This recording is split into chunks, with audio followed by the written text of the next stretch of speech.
अकेले किस्सों की दास्तां के सिलसिले शुरू हुए बनके कहानियां कहानियां। मैं राजेश कुमार। आइए सुनते हैं आज की कहानी। काफल पके हैं। चैत के महीने में सूरज की गर्मी बढ़ जाती है और तरह तरह के रसीले फलों से जंगलों की कटीली झाड़ियां और ऊंचे पेड़ लद जाते हैं। इन्हीं में से एक लाल काफल चीड़ और देवदारों के पेड़ों के बीच काफल के पत्तेदार पेड़ अलग से दिखते हैं। जब कच्चा हरा कफाल सूरज की गर्मी से पककर लाल और रसीला होने लगता है, तब उत्तराखंड की घाटियां और पहाड़ियां दो चिड़ियों की आवाज़ों से गूंज उठती है। उनमें से एक कहती है, कफाल पके हैं लेकिन मैंने नहीं चखे हैं। दूसरी बहुत ही पछतावे के साथ कहती है, सभी वही हैं बिटिया, सभी हैं वही हैं। पहाड़ी लोग मानते हैं कि बहुत पहले यहाँ एक माँ बेटी रहती थी, वे ही ये चिड़िया हैं। वे बताते हैं, एक बार चैत के महीने में पेड़ फलों से लदे हुए थे। सुबह सुबह गांव से सारू नाम की एक औरत अपनी छोटी सी बेटी हारूली के साथ काफल तोड़ने के लिए निकली। काफल का एक लंबा पेड़ उसे दिखा।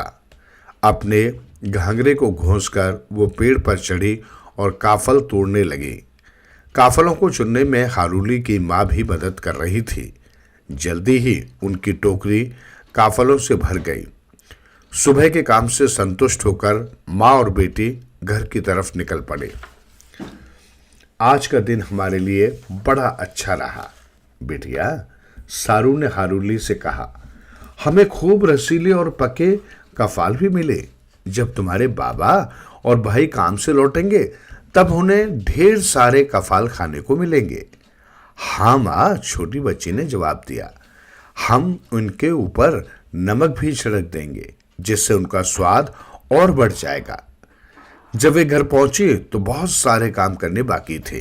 खाना पकाना, जानवरों को चारा लाना और खेतों में बीज डालने थे। सारू ने अपनी टोकरी आंगन के कोने में उतारी और आग जलाने लगी। उसकी मदद के लिए हारूली अभी बहुत छोटी थी।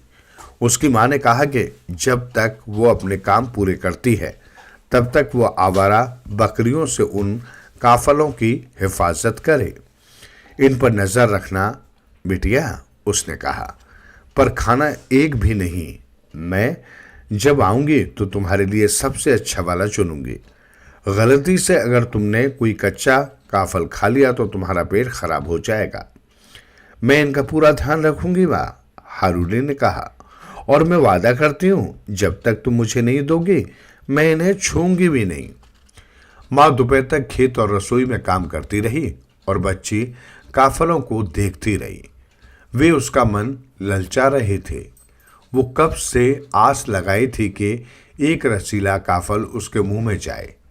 इसका खट्टा मीठा स्वाद बस उसकी जीभ पर ही था, पर उसने अपनी माँ से वादा किया था, इसलिए उसने अपने मन पर काबू कर लिया।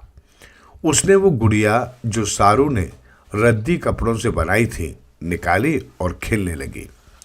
चैत के महीने में सूरज आग उगलता है। हालांकि सारू ने टोकरी के नीचे पेड़ के पत्ते बिछाए थे, फिर भी गर्मी से काफल मुरझा गए। दोपहर ने शाम के लिए रास्ता बनाया, तब तक सारू का काम पूरा हो गया और वो घर लौट आई। आंगन के कोने में रखे मिट्टी के घड़े से उसने खूब पानी पिया। तभी उसकी नज़र काफलों की टोकरी पर पड़ी। अचानक उसे लगा जैसे काफल बहुत कम हो गए हों। मैंने तुमसे कहा था कि काफल मत खाना, उसने हारूली को डांटते हुए कहा। लालची लड़की, कहा था ना कि मैं जब वापस आऊंगी तब सबसे बढ़िया वाला फल तुम्हें दूंगी, लेकिन मैंने उन्हें छुआ भी नहीं है माँ, लड़की ने भोलेपन से कहा। झूठी कहीं की, एक तो मेरी बात नहीं मानती, ऊपर से झूठ बोलती है। सारू गुस्से में चिल्लाने लगी। मैं तुम्हें इसका सबक सिखाऊंगी। मैं तुम्हें बताऊंगी कि मेरी बात नहीं मानने और झूठ बोलने से क्या होता है। हारूनी डर से कांपने लगी। मैंने नहीं खाए माँ, मैं सच कहती हूँ, मैंने नहीं खाए, उसने रोते हुए कहा। अपनी माँ के गुस्से भरे चेहरे से वो इतनी भयभीत हुई कि अपनी गुड़िया वहीं फेंक कर भागी। इससे सारू का गुस्सा और बढ़ गया और हारूली को पकड़ने के लिए वो उसके पीछे भागी। हारूली तेज दौड़ी, लेकिन उसकी माँ उससे भी तेज दौड़ी। तुरंत ही उसने हारूली को पकड़ लिया। छोटी लड़की डर से चिल्लाने लगी। तभी एक अजीब बात हुई। हारूली सिकुड़ने लगी और उसके पंख निकल आए। उसकी माँ ने अचंभे से बस उसे देखती रह गई और हारूली एक चिड़िया बनकर अपनी माँ की पहुंच से बहुत दूर आसमान में उड़ गई। सारू वहीं खड़ी रह गई। उसे लगा जैसे उसका दिमाग खराब हो गया है। आखिर एक लड़की चिड़िया कैसे बन सकती है? कहीं उसकी कल्पना उसके साथ खिलवाड़ तो नहीं कर रही? शायद हारूली घर पर ही अपनी गुड़िया के साथ खेल रही हो। परेशान से वो घर की तरफ भागी, लेकिन हारूली कहीं नहीं थी। हाँ, काफलों की टोकरी जरूर वहीं थी। जब सारू की आंखें इस पर पड़ी तो उसके दिल ने मानो उसकी धड़कन बंद कर दी हो, या फिर से वैसे ही भरी हुई थी जैसे सुबह थी। जंगल से शाम को चलने वाली ठंडी और नम हवा ने मुरझाए काफलों को फिर से तरोताजा कर दिया था। वे भेद से गुदेदार और रसीले हो गए थे और टोकरी में वैसे ही दिख रहे थे जैसे सुबह थे। माँ दुख से जमीन पर गिर पड़ी।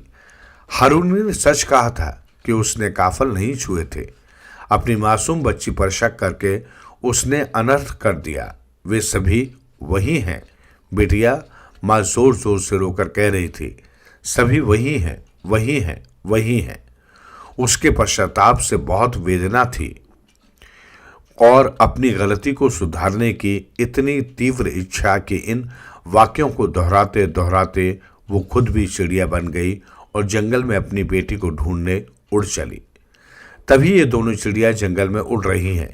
एक रोकर कहती है, काफल पको, मैंने चखने हैं, मानो बार बार जोर देकर कह रही हो कि वो सच बोल रही है। और दूसरी पुरपुताई पूरे मानो बताने की कोशिश कर रही हो कि वो गलत थी। और माँ बाप जो भी इन्हें सुनते हैं अपने बच्चों को सजा देने से पहले 2 बार जरूर सोचते हैं।